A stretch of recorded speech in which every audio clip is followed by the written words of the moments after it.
closing your visor to strapping your gloves, switching on the ignition and seeing the track to your goal. What do you see? Everybody was scared that I wouldn't make it alive. They said I can't be back on the bike for at least 6 months, but I was back racing and winning the national title back in India in about 2 months. Women can't ride. What do you say to those people? Nobody's ever trained me that I'm a girl. Everybody's always trained me for the skill that I bring to the table. I think motorsport doesn't discriminate gender. But what was that one quality that you imbibed at that point of time? Win it or win it.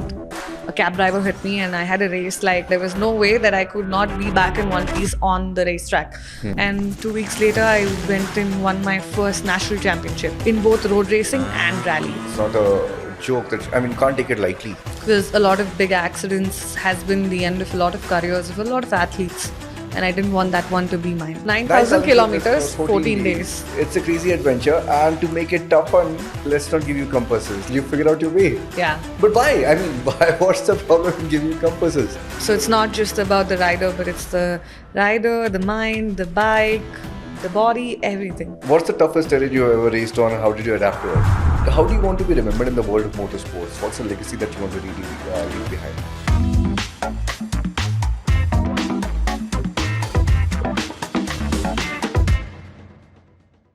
The Hustle Group Company. Let me introduce you to the Hustle Group Company. It's a lifestyle brand that's redefining streetwear through the power of fashion, self-belief, and resilience. The second one being Discover Dollar, which is an AI-driven tech company that helps brands and retailers recover hidden dollars from overpayments and leakages. DocsNow's intelligent platform empowers businesses of all sizes to rapidly collect, manage, govern, and collaborate on the data front, transforming your documents and making sure there's an impact on the business bottom line, all in a secure and a single environment. Hello everyone, my name is Abhay Tandon. I'm your host and welcome to yet another episode of the Innovators and Disruptors Podcast. Today's episode is gonna be full of determination, grit, speed, perseverance, passion, torque, and whatnot, right? Because it's going to revolve around the world of motorsports. And for that, let's welcome to the show Aishwarya Pissay. Thank you so much, Aishwarya, for coming in. Thank you, Beth, for having me. My pleasure. Aishwarya, for people who need an introduction, she doesn't need one, but for the people who need an introduction, she's a trailblazing Indian motorsport sensation. Aishwarya is the name synonymous with speed, grit, and determination. As the first Indian to win a world title in motorsports, she has shattered barriers and inspired a generation of young riders. With a historic win at the 2019 FIM Bajas World Cup, Aishwarya cemented her place in the motorsport history books.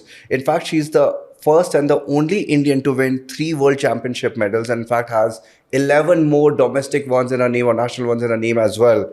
So she is amazing at what she does, and she has inspired countless women, and I'm so glad that she's sitting right here having a conversation chat with us. Thank you so much, Aishwarya. Thank you, Beth. Aishwarya, so before we get into specifics around some of these innumerable number of accolades and awards that you have won, I wanted to go into some very specific aspects about your personality. How did you become who you have become, right? And I wanted to talk to you a little bit about childhood. But before we get into your childhood as well, let's address the elephant in the room. A lot of people talk about and make these snide comments. Women can't ride. What do you say to those people? I think motorsport doesn't discriminate gender. It's about who has the skill and who can reach the finish line first. I think once the helmet goes on, it's just me, the motorcycle, and the finish line. Amazing. That's so beautiful and profound. Thank you so much. And I think I think that's a very chauvinistic approach that I've seen a lot of people take. You have broken a lot of those barriers. You have shattered their thought processes. I'm hoping a lot of people who see this today, and I'm hoping a lot do, and that should bring about some mindset shift as well, right? Because that's no longer the case. In fact, I know you have participated in some of the races where there have been both men and women races together, and you've gone on to dominate. That's pretty much every race I participate in. That's amazing. Awesome. Aishwarya, what's your any anecdote that you'd like to share in your journey that brings a smile to your face every time you think about it? in your racing career? There's so many. Something that brings a big smile onto your face. Being told that I can't do something and actually doing the opposite way better than anybody could, I think that's something that sits very well with me. That's amazing.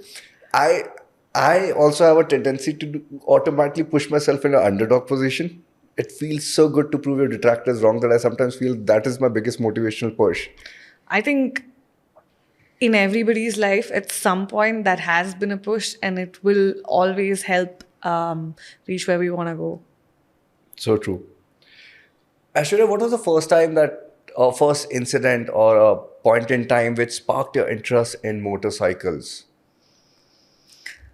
I think it starts when I was a kid. My dad had a motorcycle, and we would go on the motorcycle on small tours where he would let me hold the throttle with him. And I think the feeling of that was very exhilarating as a kid. So as I grew up, I remember when he was going to buy his second motorcycle, we were looking at a few motorcycles.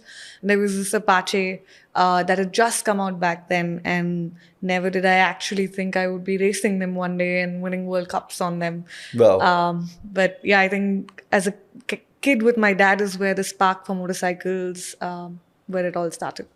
Wow, fantastic. I mean, our childhood shapes us into who we are. It's a big role to play. Of course, we keep imbibing a lot of things along the journey. Your childhood, if I'm not wrong, or if I'm not read it wrong, has been challenging, if I can put it this way. You saw your parents separate as well. Did that play a role at such a young age to see your parents separate, and did that make you tougher as a personality? I think absolutely everything that happens in our life shapes us to be who we are today and has helped me become who I am today. I don't think if everything was all okay, I would be who I am today. And every little aspect that's played a part in different stages of my life has made me who I am today. But what was that one quality that you imbibed at that point of time that you still carry with you? I think never giving up and keep moving forward. And yeah, that's such a sign of a champion. It is such a strong quality of a champion. Thank you so much for sharing that. And in fact, Aishwarya, so is it also true, if I can take the liberty of asking you this, did after 12th class, did your father ask you to leave the house? Is that true? And how did you cope up with that? I think failing my 12th was my biggest failure as a was my biggest failure growing up, and didn't know how to deal with it because I think we all come from a very conventional background of saying 10th and 12th are crucial years for us, and failing that would be a big taboo. And I think failing that wasn't very easy with my family, and my parents were having a difficult time at that point. And yes, we had to leave at that point. And that's when I started working at the age of 17. I started riding motorcycles with my girlfriends, trying to find a direction, a way of hope, trying to also help my mom run the house. All of these things is, I think, was a turning point for me to work towards more. I don't know how to put this actually. Okay. Definitely, it was the turning point for me, having to leave the house, starting to work, and motorcycles kind of gave me a way of life. Wow, that's amazing. I mean, I think it is said in books and by some of the wiser folks out there, in the historical sense also, that when one door shuts, another opens, right? And you find your passion and your way of finding joy in different avenues. And I'm glad that you found this, because you have won India so many titles now. So thank you so much for that, for sharing this episode too. In fact, you said you started working at the age of 17. At the age of 17, if I'm not wrong, you were part of a reality TV show called as Chase the Monsoon by MTV, where you travel about 8,000 kilometers from the run of Kutch to Cherrapunji over 24 days. Is that correct? How did you go about it? And that was a long ride, 8,000 kilometers. I think by the time that I started doing the show and figured that, motorcycles made me feel a sense of freedom that was taking away the shackles the society put on a woman as to what she can or she can't do.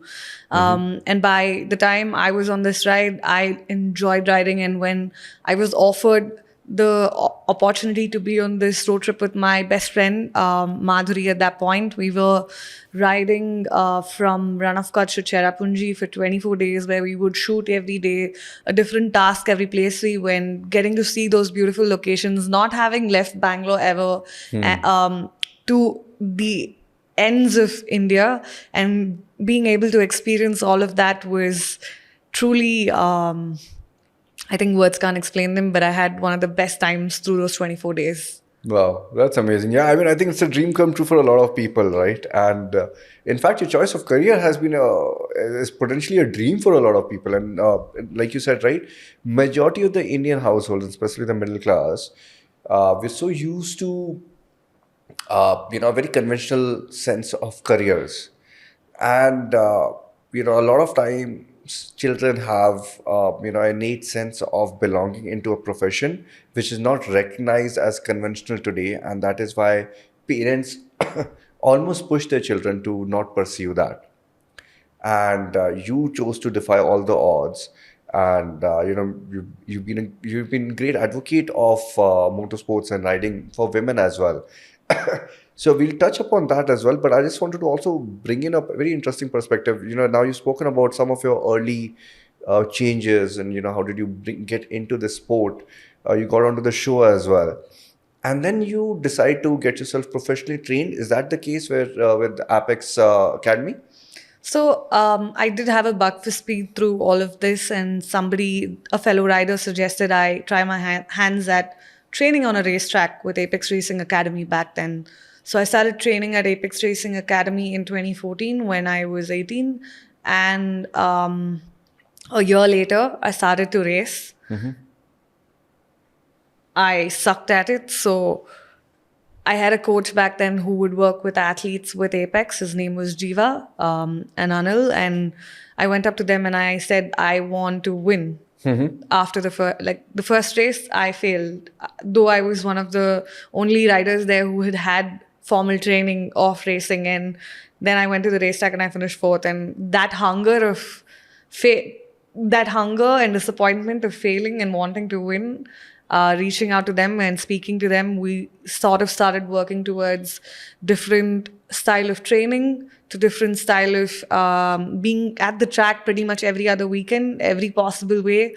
I still remember the first race. After that, the second race that I raced, we went on a bike. I had tires like around me. I was sitting in the back. My coach was riding, and I had my backpack in the suit in a backpack on my back, and that's pretty much how I went to the race. Just reached just before the race, went race and won that race. That was my second race.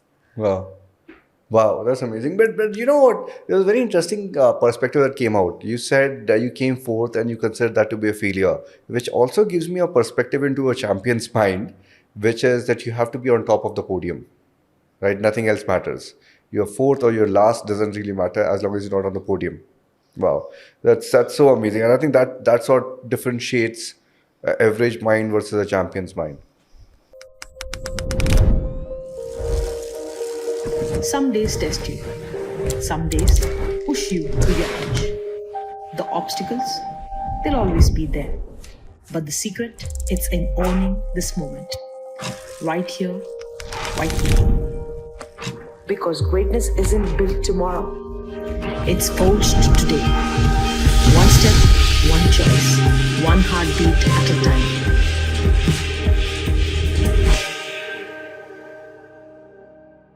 So in 2016, you did go on to win the Honda One Make Championship as well, and there have been so many awards after that. There are countless of those. Like I said earlier, 3-time World Championship medals, 11 domestic titles, national titles. You've been getting this award by FMSCI as well for Outstanding Women in Motorsports Award. I think recently you got one as well in Chennai, right? What is that one award that's the closest to you, closest at heart? I think winning the World Cup. We've had a lot of athletes that have been in the industry for over 2 decades, and me having been in the industry, I am finishing a decade now this year, and having won 3 titles in a short span, I think my first World Cup would be the most special, definitely, and the third World Cup now. Yeah. No, I think third was in 2024. It was 2 months ago. 2 months ago. Okay. Yes. Wow. Amazing. This requires, I'm assuming, a lot of preparation, a lot of training. Has the training changed over the course of the years? Has it remained similar? Can you shed a little bit of light in terms of your training regimen as well? It has evolved from different stages of my life. So to give you a little explanation of the different styles of racing that I started with and what I do right now, road racing is something, I started with road racing. Apex was training for road racing. Road racing is a form of racing where you race on a enclosed track where it's X number of kilometers. Everybody starts from the start line, and whoever crosses the finish line first wins the race. That's road racing. So there was a different form of training that we would do for that. And now in between 2016 is when I started to do off-road rallying. Off-road rallying is more about riding, say, 300, 400 kilometers each day into 5 days, and everybody doesn't ride together. We don't start together. We start at 1 minute intervals. Everybody has an X number of time that you start. Rally is more about being on time, be it starting from the paddock to the start line to and whoever finishes, or reaching the paddock back again at the end of the day. Everything has to be on the dot at that time. You're 1 minute late or 1 minute early, you get penalty for both. So rally is more about being on time everywhere. And also who wins a rally is whoever has 0 penalties or has finished the stage of the rally as fast as possible, and in the end they classify all the number of hours and the penalties put together, and then they classify people in different positions. So that's rally. So these are the 2 different styles of racing that I do. And I think for road racing, it was more about being on the track, going to the gym. I didn't understand how exactly an athlete trained, and at that point we didn't have a lot of athletes to look up to say this is what we want to do in India. It was more about figuring it out as you went and to see what worked for me. I think for me, it was back then being able to go to the gym regularly, the discipline to be able to be at the track and ride for, say, starting at 8 till, say, 5:30 in the evening, to be able to endure that and not be tired. Those were the different kinds of things that we had to train for road racing. In a race day, it would be, say, 45 degrees, hot, wearing leathers, and being able to function your best with the amount of sweat. You're sweating a lot and everything. Yeah. So I think that was what road racing was. And rally was more about the unknown, very honestly. I really didn't know what to expect when I started it. But I think over the years that I've been doing it, now I work with a mental fitness coach. I have a nutritionist. I have a physical fitness coach. I have a riding coach in different countries. So yes, I think over the years it's evolved with different stages of life. It's been different. Very interesting. And I'm assuming that there has to be a lot of discipline involved in this, because it's not a joke that, you can't take it lightly. It has to be a lot of very, very strong regimen across each of those specialists that you spoke about as well. Yeah. And you've had your fair share of injuries as well. I think 2017 it was a collarbone injury, and then in 2018 you ruptured your pancreas, if I'm not wrong, at the Baja rally as well, right? What did that feel like? Because punching your pancreas, wow. And you were going through the race at that point of time. What was going on in your mind, considering that you've always wanted that podium finish? I'm assuming there must have been a lot of pain. How did you deal with it? What was going on in your mind at that point of time? I think I have always been this kid who keeps falling, or I would always come back home with a wound that I would hide so nobody knows, so I don't get yelled at, and I'm let to go out again growing up. But I think 2017 was the first time I actually broke a bone. That was the collarbone, when I was going for training in the morning and a cab driver hit me, and I had a race like 2 weeks from then where I was already leading the championship, and there was no way that I could not be back in one piece on the racetrack. So I think the morning that I did have the accident, within the next 2 hours. We were at the hospital. In the next 1 hour, my surgery was done. So in about 2 days, I was back at rehab, doing rehab because collarbone is mostly a jewel bone. And 2 weeks later, I went and won my first national championship in both road racing and rally. That was my first breaking bone incident, and it was too short for me to actually process or feel anything about it at that point. It was more about all the people around me making sure that I'm ready to go and like encouraging me to, be at the race. But the accident that I had in 2018, that was my first international rally. That was at the FIM Spain Baja. That was not something that I was prepared for. I was away from my country. I was all by myself. From just saying that it's just a small cut, they said they will just put a prosthetic and I should be able to go back home, to being on an operation bed and then realizing that just a prosthetic won't be enough. They had to cut open my entire abdomen. I have like 42 stitches on my abdomen where they had to stitch my pancreas together. And when I woke up is when I had realized the extent of what had happened. Everybody was scared that I wouldn't make it alive. So were the doctors. They didn't really say it was 100% success. So I was, I think, in the ICU for about 10 days after the accident. I had my mechanic come see me once or twice a day before I was moved to the regular ward in a country where I don't speak the language, or in a country that I all I knew to say was pain, I need morphine, and it's cold. These are the only 3 words that I learned to like be able to converse with them. And that was the 10 days, and I woke up with pipes hanging out of everywhere and not really understanding how to deal with it.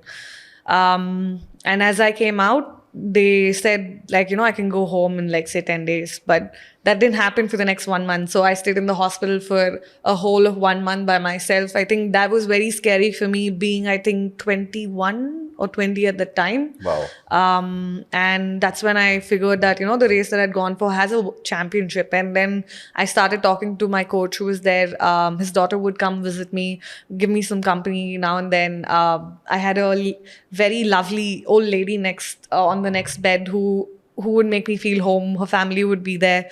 She doesn't understand English so well, and I don't understand Spanish so well, but we would speak in our broken languages to keep each other company. Wow.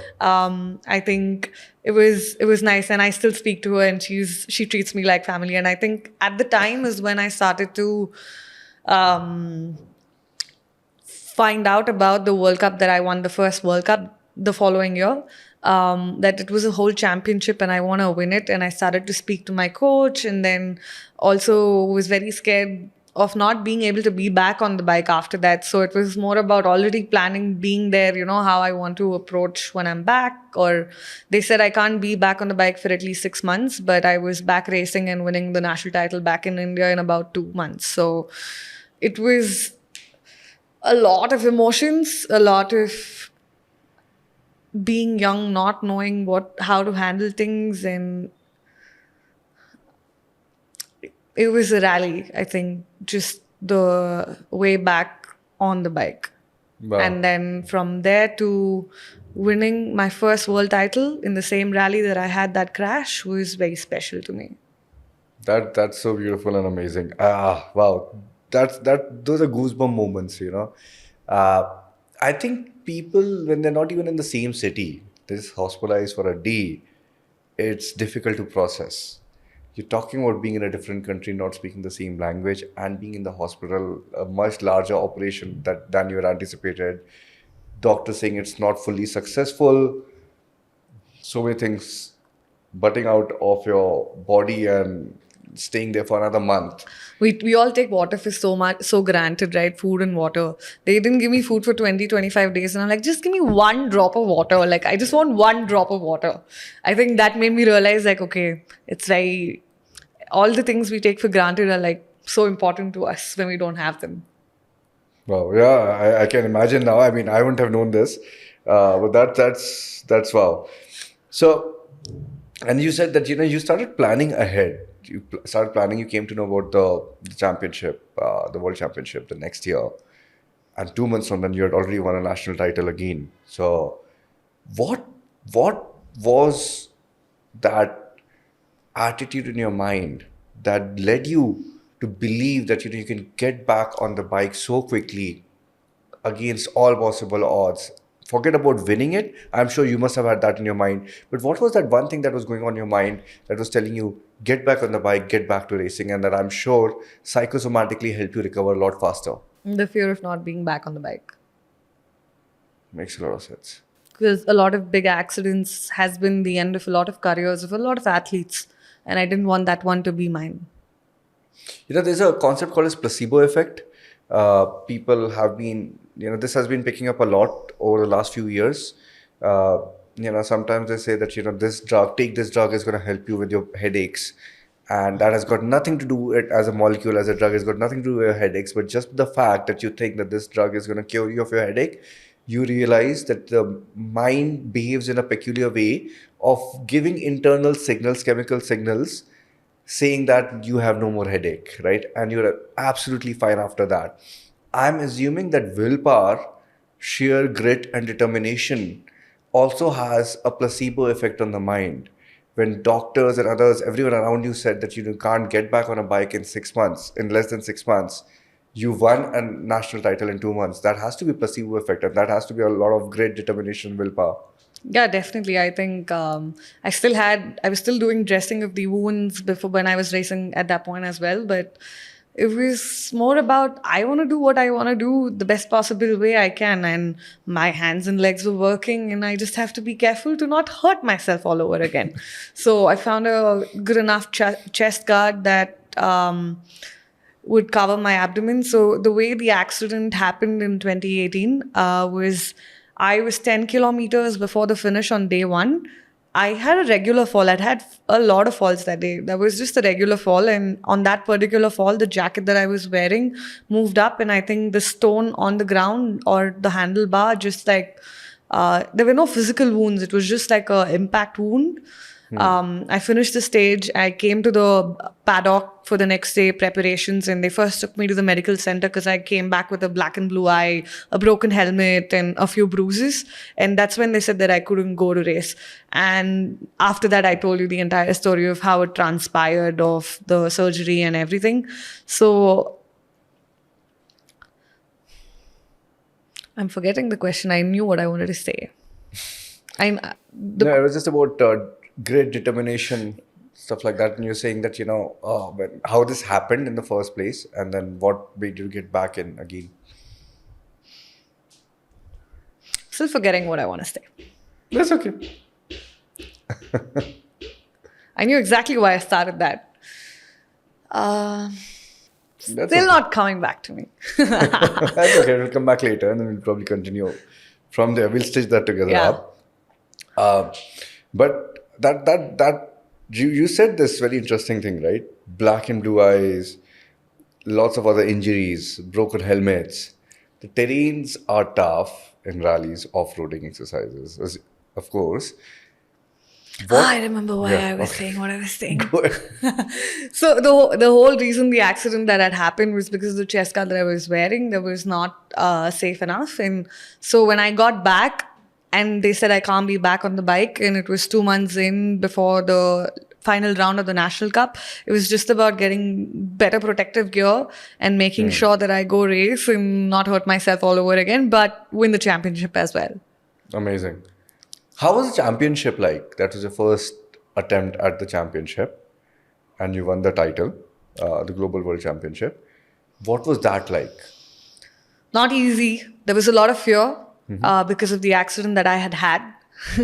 It was a lot of unknown, riding in the deserts of Dubai to, say, riding in... That year, we had 4 rounds. That was Dubai, Spain, Portugal, and Hungary. These were the 4 rounds that we had. And I've never been to any of these countries. The terrains were different. And I think each race...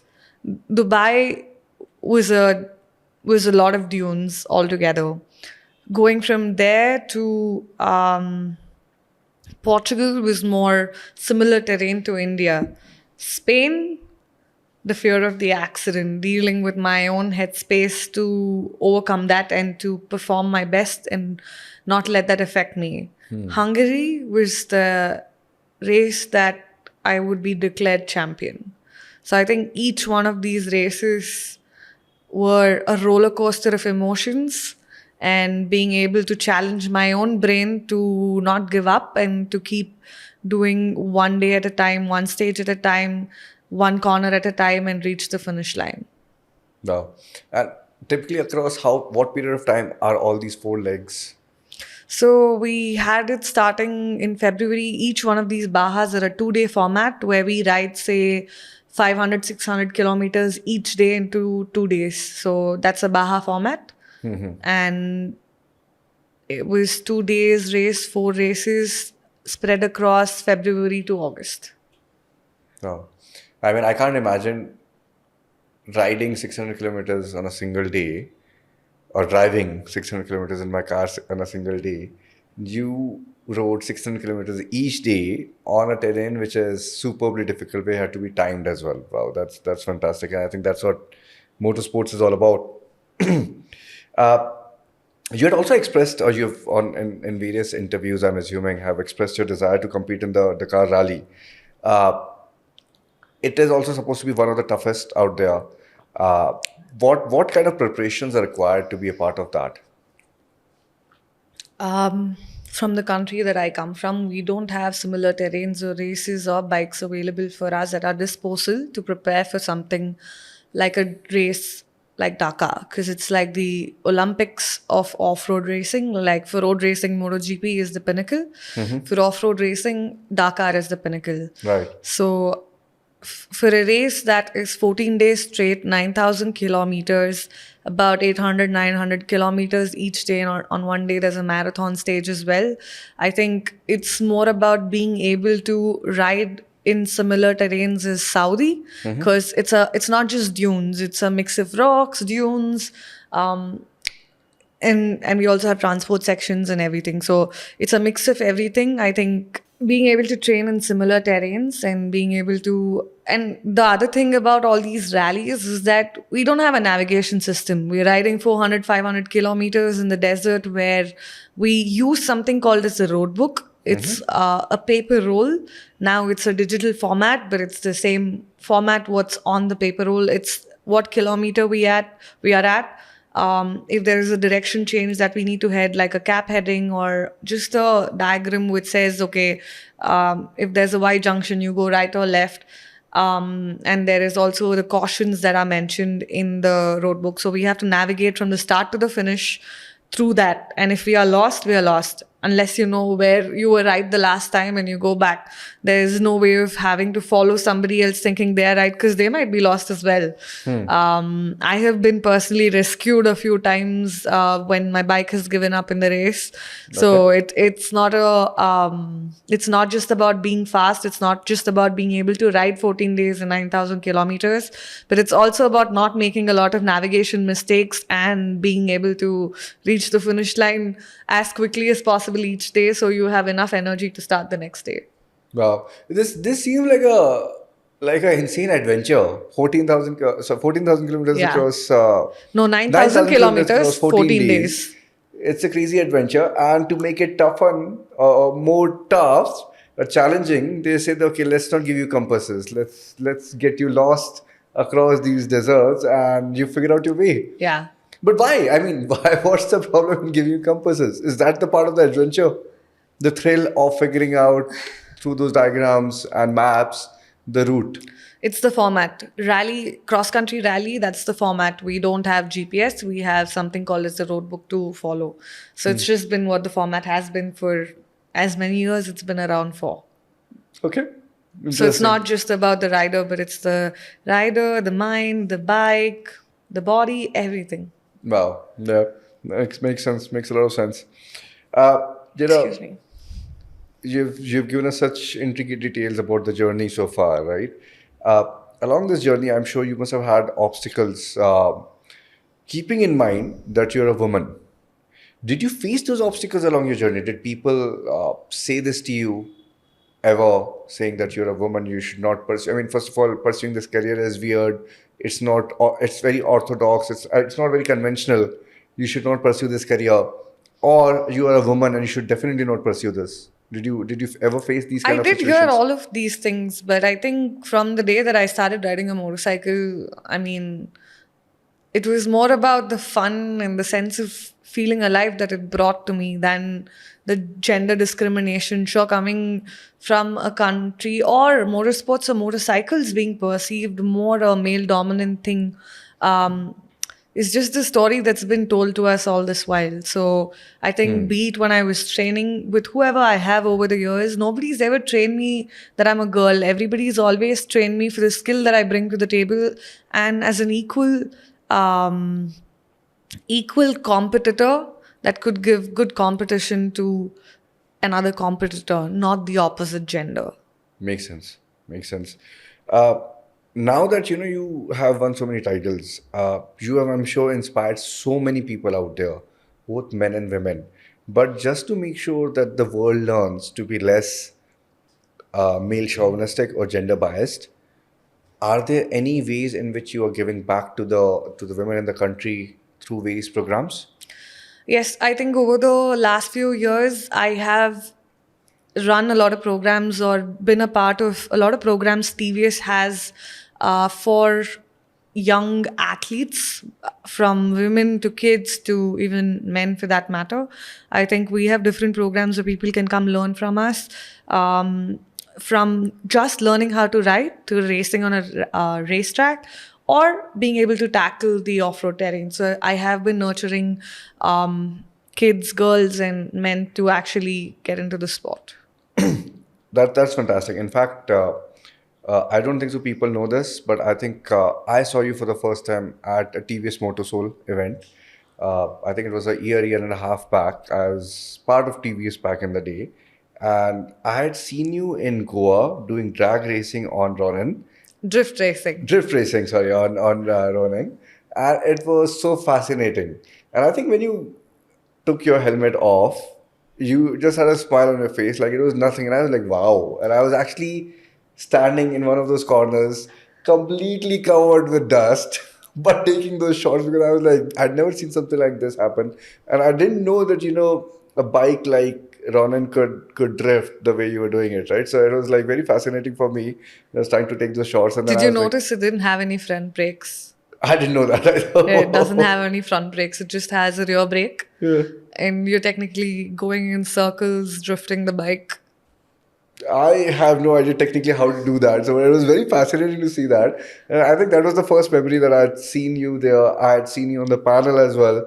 And then I was like, whenever it happens, and coincidentally, when I started the podcast, I did think about you and I was like, I need to bring someone like Aishwarya on the podcast to get those perspectives out, right? Because it's so fantastic to see that. Coincidentally, at TVS, I'd also part of a launch of kids, youth or children development, kids development program. The Kidsy program or the something Kidsy program, like that. right? And they launched one in Kidzania as well in Noida. Yes. I was there as well at the Kidzania launch, and it was very interesting for me to see how those fancy motorcycles, the miniature versions, were standing there, and children were asked to ride the simulators and be trained on that. So fantastic initiatives there. Are there also certain policy-based frameworks or other aspects of regulations, etc., that could be important for the development of the sport in the country?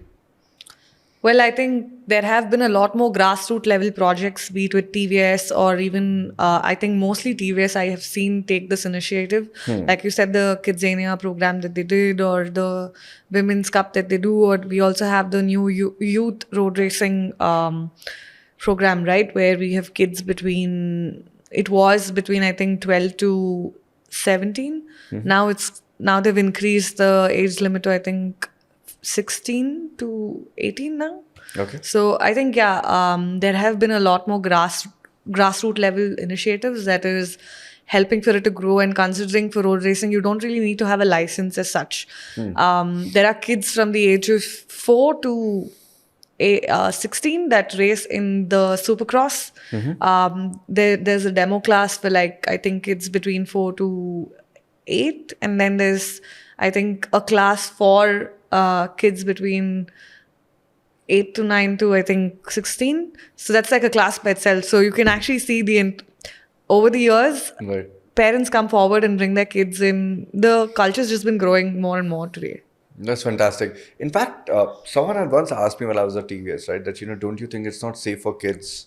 And I said, no. Contrary to what most people believe, it's a sport. It's a professional sport. It's an expensive professional sport. And TVS and few other entities are trying to provide a safe, secure environment for the kids to be trained meaningfully so that they can then enter the professional motorsport category in a more meaningful way without injuring themselves. Kids have no inhibitions of fear. Yeah. And if actually trained right and given the opportunity to them at a very young age, we could have more world champions coming out of our country as well. Very All true. the world champions across the world start at the age of 3 or 4 with their small little motorcycle. And today you're slowly seeing that culture evolve in our country as well.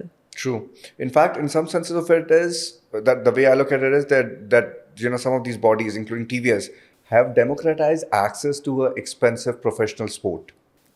Yes, they've made it more accessible. They've made it more affordable.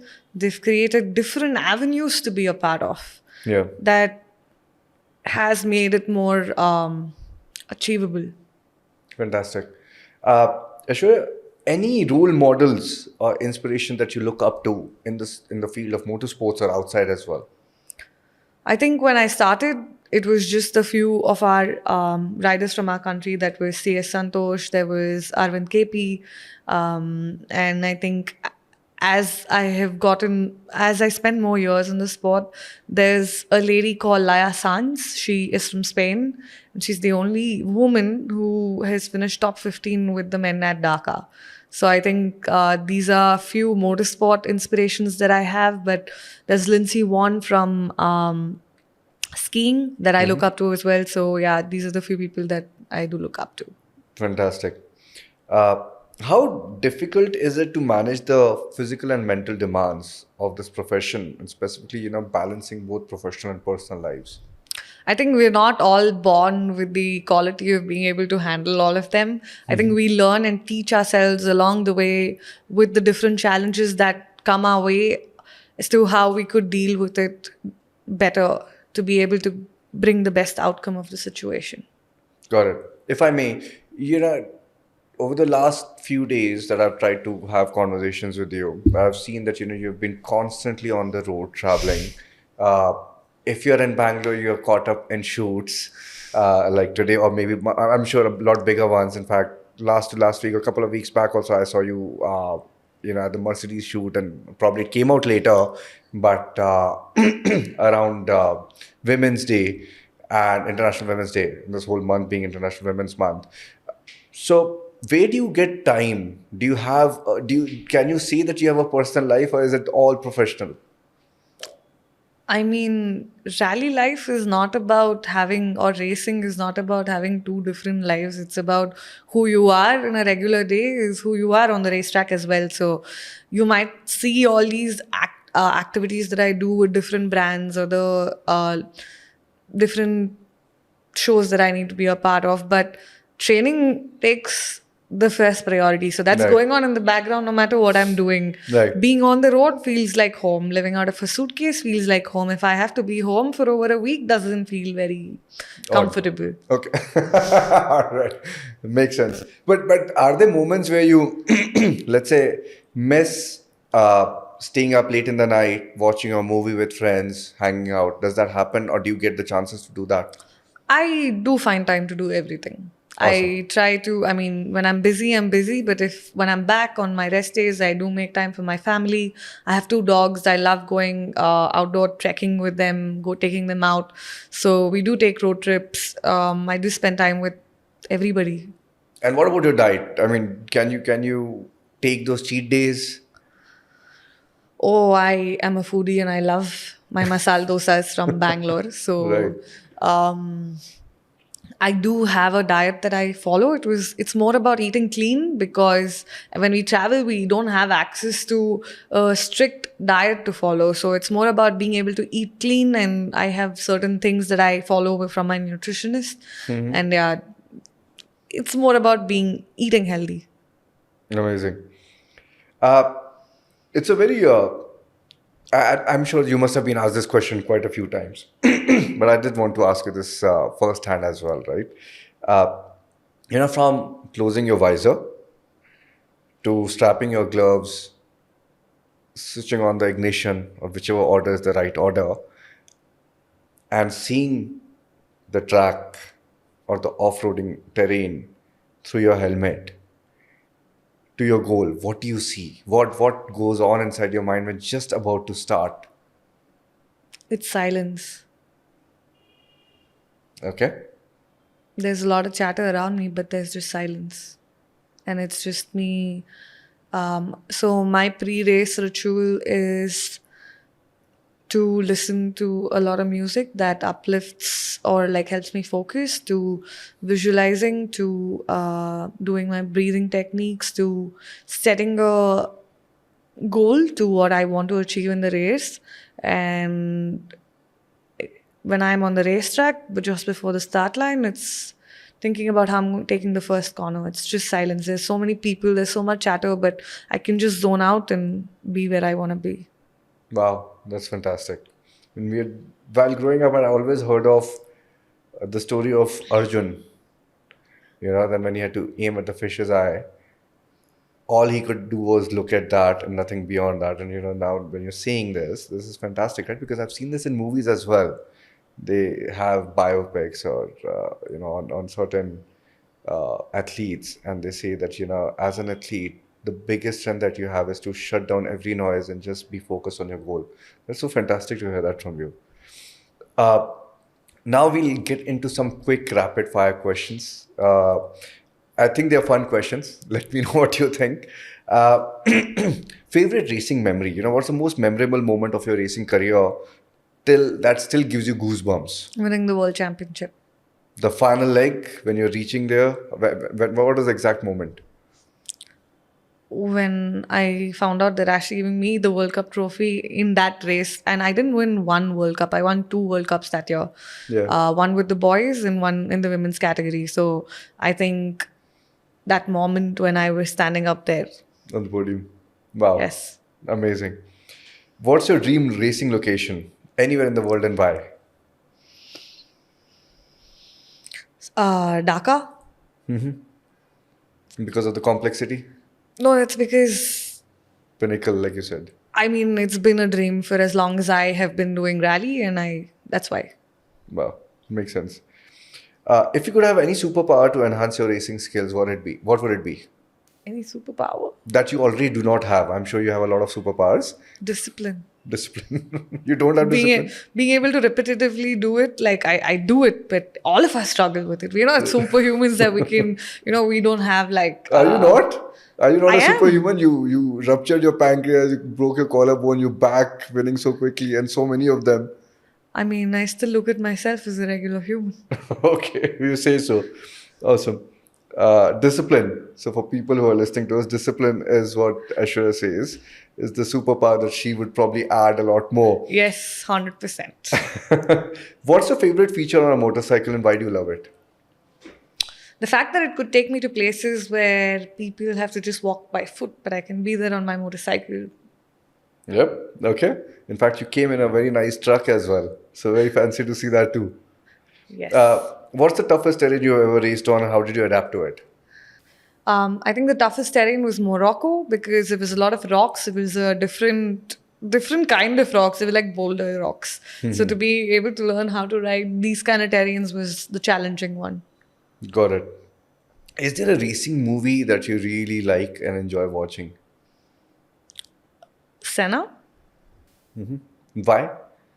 speaks about... I think I will change that. I think it's Drive to Survive on Netflix. I think that's the series of the whole F1 drivers. Yeah. I think it's very interesting to see what happens with the athletes, their mindset, it's technically the reality of what goes behind a racer. Yeah, I saw season 1. It was very, very shocking for me to understand that there's so much of mental pressure apart from what you go on in your head on the racetrack, what all goes on behind the scenes That's as just well. the 10%. All the stress is 90% off track, preparing, raising money, all of that is the actual Yeah. stress. Wow. Yeah.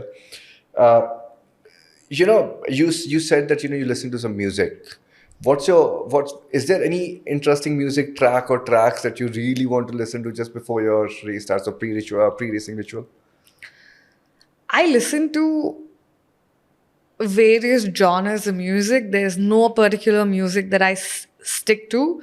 And I think over the years, I listen to, say, devotional music that is really pumping to metal. Like that's the broad spectrum of genres of music I listen to, and there's not one song that is stuck because I get bored of it and it can't really resonate with me, so it keeps changing. Yeah. What's your current favorite? Current favorite is good question. There's so many. There's no one favorite. There's no one favorite? Okay. If you could have any historical figure, dead or alive, as your co-rider, who would it be and why? Anybody. Anyway, it doesn't matter. It doesn't change the outcome. I don't have an answer to this question. All right. Do you have a particular way of celebrating your big wins? I think having a good meal with my family and my dogs, and yeah, I think that's pretty much what I've done all the times that I've won. A win is just another tick on the checklist. It's not something I celebrate as much till I reach what I have set my goal for. That's the Dakar. I think for me, celebration is back home with my family and friends over a meal, and yeah, that's celebration for me. Brilliant. Any unusual racing advice that you got, which you may have found peculiar at that point in time, but you followed it and it helped you? So stay away from my phone. While riding? No, not while riding for sure, but before the race, like mostly, like, in today's world where our attention span is going from, say, 1 minute to 30 seconds to maybe 10 seconds today. I think that's something they asked me to try and stay away from my phone as much as I can, which worked very well for me. Okay. Any racing quote that's very fascinating in your head? Bin it or win it. Sorry? Bin it or win it. Wow, that's cool. The most adventurous ride so far? I think the whole journey of motorsports. Wow, fantastic. How do you want to be remembered in the world of motorsports? What's the legacy that you want to really leave behind? When I started racing, I didn't have a role model or an inspiration to look at. So I aspire to inspire many more to look at me, to follow and set a path for them to reach the world stage. Fantastic. One last question. Big Boss or roadies? Dakar. Thank you so much. That's been fantastic. Fantastic answer. And we wish you all the very best, Aishwarya. I'm sure you're gonna make us all proud with that win as well. You already make us so proud. I'm sure I'm speak on behalf of all the Indians out there. But it's been so fantastic having you and getting those conversations rolling and getting some of those perspectives in. Thank you so much. And on that note, I do have something that we want to give you.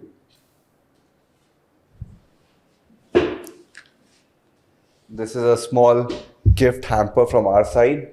It's sponsored by Kapik Design. Kapik Thank you. is into personalized stationery for corporate gifting, and they've been kind enough to sponsor this. So it's personalized to your name. Oh, it's very nice. Thank you for this. Thank you so much for again joining in. Folks who are watching us, who are listening to this conversation, please do share your feedback. It was a fantastic conversation and would love to receive feedback from you. And Aishwarya, thank you so much once again for being here. And in fact, I think I'm going to, off the record, ask you a bunch of questions later on as well. Thank you so much. Thank you for having me, Abhay. It's been a great talk. Thank you. Wait, I want to say something else before you Sure. stop rolling. There was a part where you asked me, there were things that people asked me, and I just realized when we were talking that when I wanted to take motorsports up seriously, everybody wanted me to have a regular 9 to 5 job and do this as a hobby over weekends. Nobody believed that this could be a full-time career. But like any other sport, it needs 100% time dedication for it to become successful at what we're doing. And I think when I started as a privateer, everybody just suggested that this was not going to work. But when I started to win against TVS and then I was signed on at TVS as a racer for the factory racing team, it went from being a hobby to a career. So I think these were the few other roadblocks as well, or like things that people said that you can't do. So, in fact, on that note, do you see that TVS had a good pivoting role to play in your career training as well? Definitely. I think from winning just 3 national championships before I was their racer to winning 3 World Cups and the 8 national titles with them, I think they've played a major role of where I have been able to reach in my career. That's fantastic to hear. In fact, is there any advice that you would want to give to budding motorsport enthusiasts who want to pursue this as a profession? I think if you want to pursue this, it isn't going to be an easy path, but don't let the naysayers drag you down. Keep your focus, work hard, and you'll reach where you want to reach. That's fantastic. Can people reach out to you? 100%. They can reach me on my Instagram, that's Miss Pissay, and would love to help as much as I could. That's amazing. Thank you so much. And that for you folks out there, if you are really into motorsports, you are enthusiasts who are wanting to pursue this as a profession, Aishwarya said it out. You can reach out to her and she's going to give you a lot of guidance as well. Thank you so much once again, Aishwarya. Thank you, Abhay.